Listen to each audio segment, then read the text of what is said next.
Yes, people, what's going on? Welcome back to the channel. Hope you guys are all doing well. Today, my bold little mate, Jay Marty, has joined me. If you don't know who he is, he's from Stretford Paddock. You should know who he is. If you know who I am, you know who he is. It's that simple. How you doing, Jay? You all right? Yeah, I'm good, man. I'm enjoying the lack of football.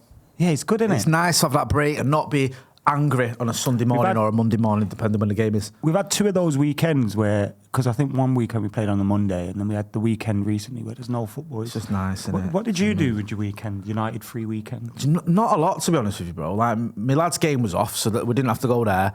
He's into FIFA. I played a bit of FIFA with him. He's playing well recently, isn't he? He's done all right, man. He's only played a few games, got himself into the team, but he was his last game, right? He was losing 2-0 with 2 minutes to go. They drew 2-2, and I had to control myself because I was.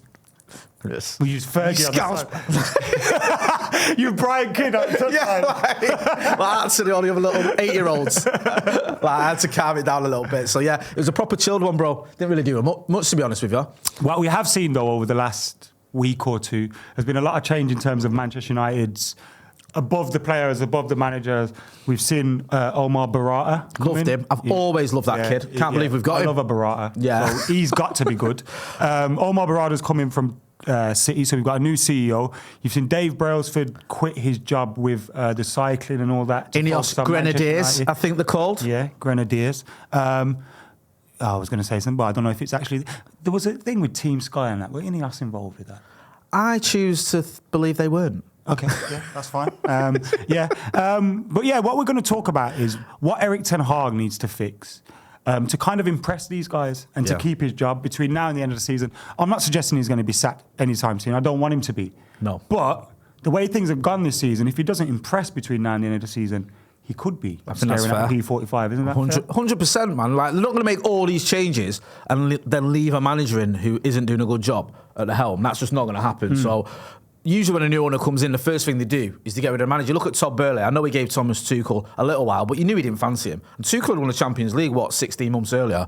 So Erik ten Hag can't keep dining out on the fact he won as a Carabao Cup. He needs to impress these guys. Talking about Todd Boehly as well, his first appointment was Graham Potter. Yeah. He's been linked as being Ineos' first appointment. Are we just ignoring what Graham Potter did at Chelsea? Are we just pretending that didn't happen?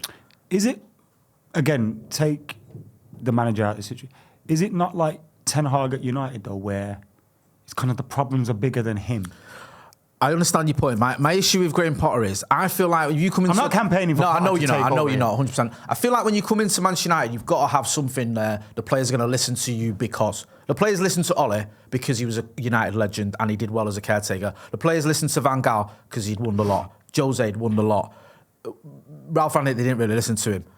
I feel like Graham Potter's going to come in and go, look, when I took Brighton to 16th, this is what we did, and people are going to go, what? I know he got Brighton to 9th, whatever it was, but I don't think he'll have that kudos, that sort of respect that you need to go into that dressing room and get everyone listening to you, because I don't think they're going to just say, oh, okay, here's a guy that got sacked from Chelsea, didn't win nothing, and has done okay in the Premier League before that. That's not enough for me. I don't think it's enough for these players. Yeah. Well, we'll get to that hurdle if we ever need to. But let's talk about the things Ten Hag needs to fix. I'm going to go with 5 things, nice, easy, round number. And the first one that I think we should go with, I love him, you love him. We need to get Marcus Rashford scoring and goals again and firing, don't we? Honestly, do you know what it is, right? When Marcus got that goal against Spurs, I wasn't just buzzing because he scored. It wasn't just like the joy of us getting a goal. It's like a little bit of relief, you know, because he's been having such a bad time of it. I don't think he'd scored at Old Trafford in the league for about 6 months or something stupid. I think it was 6, 7, 8 months. It was horrible, wasn't it? And I was like, I felt relief. I was like, good, he's off the mark at Old Trafford in the Premier League. Like, come on, man, let's just build on this. So, yeah, listen, we know what Marcus is capable of. He scored 30 goals in a season last season. You don't do that if you're rubbish at football. Also, before the Ralph Rangnick season, his numbers were good. I think before this season, 4 out of the last 5 seasons, he had over 20 goals. You don't do that if you're a bad footballer. And he had the 30-goal season in his last campaign. Exactly. And look at who he scored against as well. He scored against the likes of Arsenal, City, Chelsea, Spurs, all the top clubs, PSG, obviously. Like, he doesn't just get goals against rubbish. He gets goals against good teams. And we can see he is a very good footballer. He just goes into these little spells where it's not happening for him. But you get a tune out of Marcus like Erik ten Hag did in his first season, you're laughing because you've got a footballer there who's capable of banging him in every week. I totally agree with what you said. I also think as well, if you get him back in form, then I think you see more goals for Rasmus Højlund because he's the only one that creates for Rasmus. This is another myth, like, oh, Rashford's greedy, Rashford's this, Rashford that. If you look at him, he puts the ball in the box and he started using his left foot a little bit more as well. So I think there's a player there that can create for others. You just need to get him out of this rut. And I'm hoping these little green shoots, the fact that Højlund's got 2 in his last 2 Premier League games, the fact that Marcus, I think, has got 2 in his last 2 Premier League games, maybe there's something going on there where he can just start to build on it. Hopefully.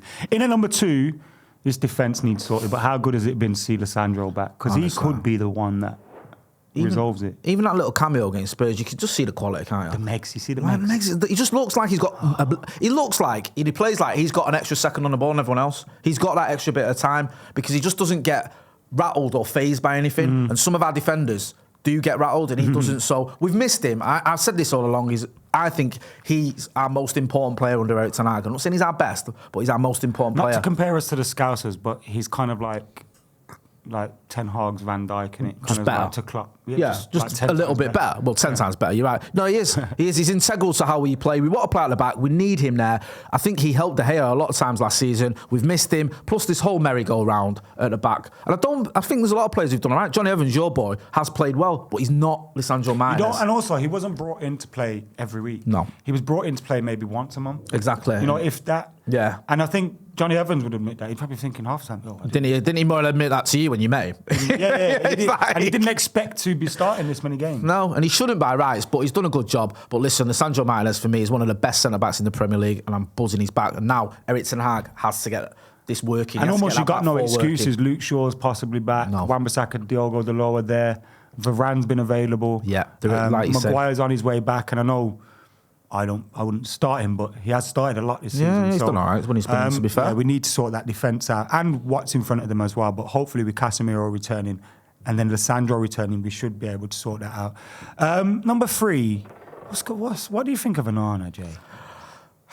It's difficult, isn't it? Because I'm beginning to worry. I think we're in that point now where, even though it's only his first season and it's only been 6 months or whatever, I feel like we're getting towards the point of no return with him. Because even when I was watching clips from the AFCON, and it's not like I've been watching Cameroon games, start to finish, but even then it looks a bit ropey. And you're like, I feel like it's proper on him. And we know with goalkeepers as well. Look at Sahibi, he lasted 3 games. Even at City, who were nowhere near the size of Manchester United, Claudio Bravo had a bad first season and Pep just went, nah, you're not for me. This could happen to Onana. He's like, we said all these other players have got to, do better or whatever at the back end of the season. Onana has got to show something before the end of the season because you can't keep saying, well, he got into a Champions League final if he's costing you goals. And the one big thing about a goalkeeper is a right back or an attacker can have a bad game. The team can still win 3-0. If the goalkeeper has a stinker, the team invariably loses. Around Christmas, though, he was like one of the highest rated goalkeepers in the league. I don't know how that's standing now. I know your point. I know what you're getting at. But I think as well, sometimes he's sort of... And I like Onana, but sometimes these stats are a bit skewed out. It's like he's saved the most shots. After the Liverpool game, I think he's saved the most shots of any United goalkeeper since David De Gea at Spurs. Ever in the history of the club.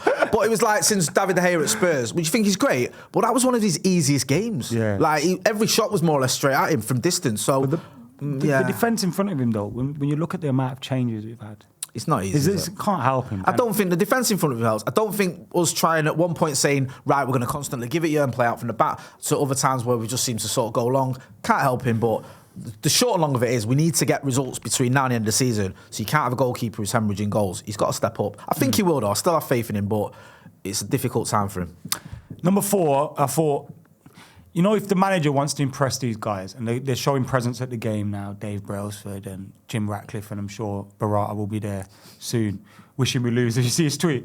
Why has he been turbo tweeting back in the day, man? I like that. Why didn't he must have known he was going to take United job. Why didn't he just delete all this nonsense? Yeah, delete them. Yeah, why is he left them up the nana? But one of the things, especially with the fact that we've got pretty much nothing to play for, right, the FA Cup, but he needs to show a sense of style of play, doesn't he? A Barcelona style of play, as the famous Andy Tate once said. No, he does. And it's a bit weird, isn't it, because we haven't really seen that.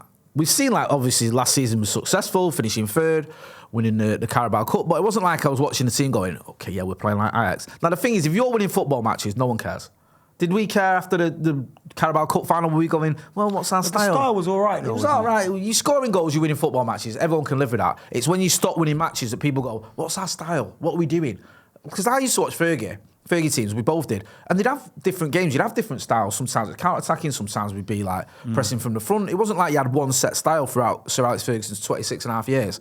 But it didn't matter because you're winning. When you're not winning, people start focusing on that. But you're right, you have to have a style. And that's kind of why he was brought in. Not just because he was successful at Ajax in terms of winning trophies, but he played an attractive style of football that we want to see at Old Trafford because for the last 10 years, by and large, it's not been great.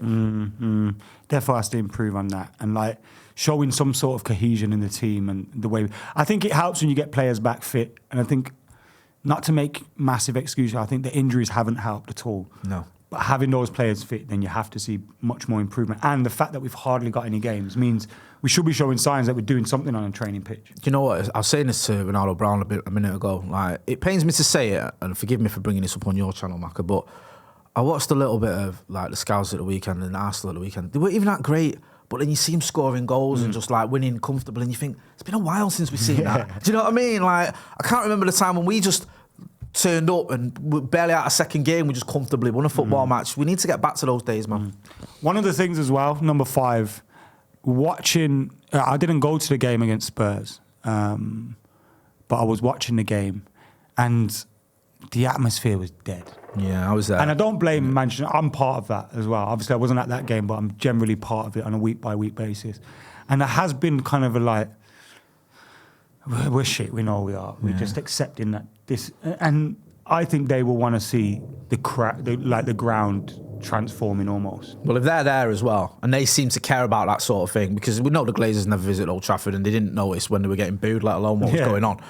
But you see Sir Jim Ratcliffe sat there. He's not stupid. He'll hear the sort of the fans or whatever, or the lack of atmosphere, and he'll want to get the place going again. So you're right, because there's been times with United post-Fergie where we've had that connection with the players and the fans have been buzzing. You remember under Ollie for a couple of years, we were all bouncing and we were up for it. And there's been times like, I remember under Van Gaal, me and Tommy we were doing the United We Stand quiz during the game because it was so boring and dead. Like, there was just nothing happening. Do you remember the pictures of people with like putting towers of coffee cups on their heads? Yeah, just to entertain yourself. Because it was just so boring. So he has to do that. I have to get the crowd going. I'm hoping that now we've kind of got a little bit of sort of a light at the end of the tunnel with the Glazers and what's going on with Ineos, that maybe sort of fans will be like, all right, let's get behind this team. Let's sort of, let's get going again. It is hard. It's hard. When you're watching what we're watching here. No, and especially, like I said, when you see our rivals doing well, like the Spurs game, you and I was there, Mac. I've not been that many times this season, but I went to that one and, we took the lead after 3 minutes. And you're like, and then they equalise. We took the lead again, and then they equalise. It's just deflating. You know what I mean? You're like, every time you think you're getting going, I'm not saying you should be winning to get the crowd going, but it helps. It's just, it's been a really frustrating season. It's sad to see because this is the same team last season where Old Trafford was a fortress. The fans were up for it. I definitely think Ten Hag needs to be given time towards the end of the season, but he's got to fix those things if we're to see him take it forward under this new co-ownership. Jay, thank you for joining us. I enjoyed that, bro. It was good stuff, man. If you could hear some of the noise happening upstairs, then I do apologise. There's a bit of movement up there. It's not me and Jay or anything like that. I think Joe is knocking about. But thank you for tuning in. Make sure you're hitting that subscribe button, like, comment, share, all that jazz. Let us know 5 things you think Erik Ten Hag needs to fix ASAP to keep his job, and we'll see you in a bit.